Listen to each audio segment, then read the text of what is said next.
When it comes to weight training, there is a big difference between how a beginner performs their workout and how a pro performs their workout, or someone with more experience and who has gotten really good results from their training. This video is going to break down a few common mistakes beginners make with weight training and also explain what you need to do instead to make better progress.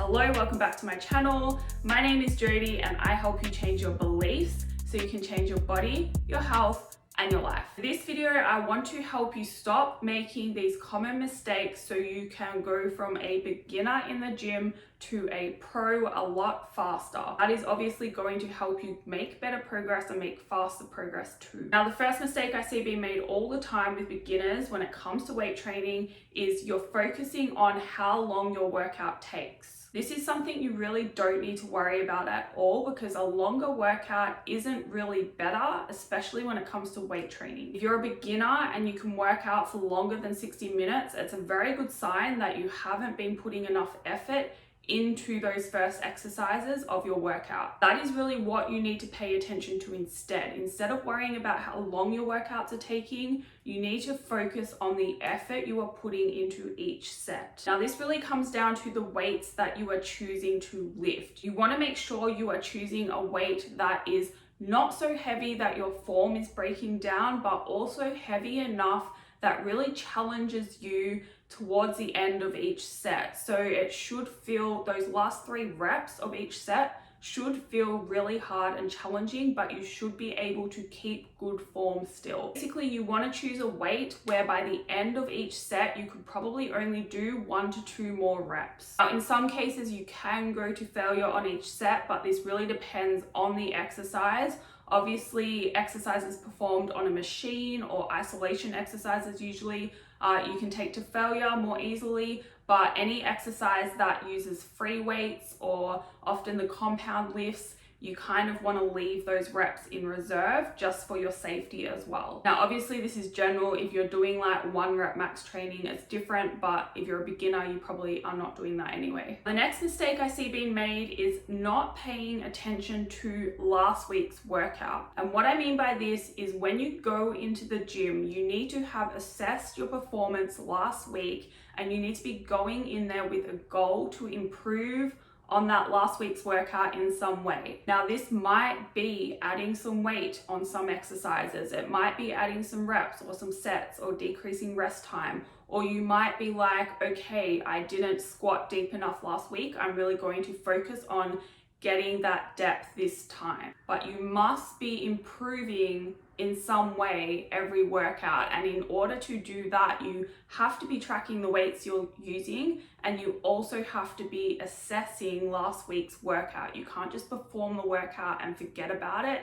You have to constantly be revising it and making sure you are improving. Even if you don't feel like it, you really need to have that aim to push yourself a little bit. I find it really helpful to have like a goal, like I want to get to this weight, or you want to have a purpose for that workout and a plan in your head already of how you think you can improve on last week, because going in with an aim is going to help you push yourself harder and push yourself enough. If you kind of just go in and think you're going to wing it, or think you're just going to follow the program, or just do the same as last week, you're not going to make as good a progress as you could. If you have a goal or a plan on how you are going to improve exactly, then you're more likely to actually do it and actually achieve it than what you are if you don't. The next mistake I see being made by beginners is not paying any attention to tempo. Instead, you're just counting the reps and going through the range of motion. You really need to stop, slow down, and pay attention to what you are doing in each rep. It doesn't matter if you lose count of the reps, it's far more important to be making sure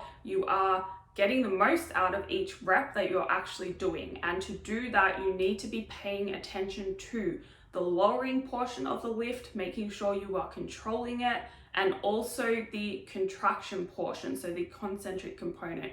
You want to make sure you are squeezing your muscles and actually thinking about using them to lift that weight. It sounds silly, but it does actually make a really big difference to the results that you are going to get. If there are pauses in your program or in a particular exercise, you also want to make sure you are counting properly and not cheating. So you don't want to be speeding up. Those pauses are there for a reason. They make a difference.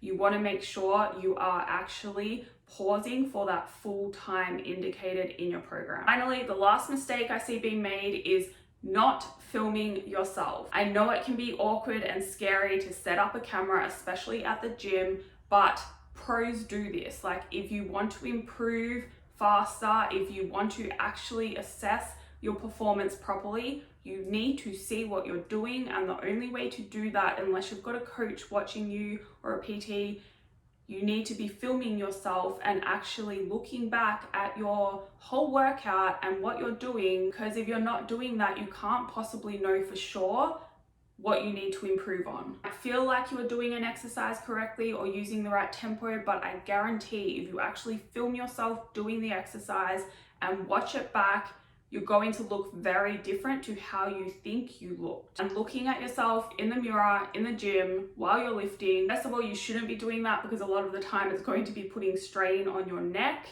but it also doesn't show you what you can see in a video of yourself. Even I still film myself now, and I have had years of lifting experience. I have a very good understanding of my body, of biomechanics. I have done so many courses on lifting technique, and I still film myself because it's just natural. As you are lifting heavier and heavier, your body is going to start to try and cheat in certain ways, and you can't see it unless you are filming yourself. Don't be scared to get out your phone and take a video of the exercises that you really want to improve on. No one is actually watching you, and if they are, they're probably thinking, wow, that person must be pretty serious about their training if they are filming themselves. That is all for this video. Thank you for watching. If you would like to see more, please hit the subscribe button. If you liked it, please like it. If you have any questions, feel free to send me an email. I put the link or my email in the description box, and I will see you in the next video.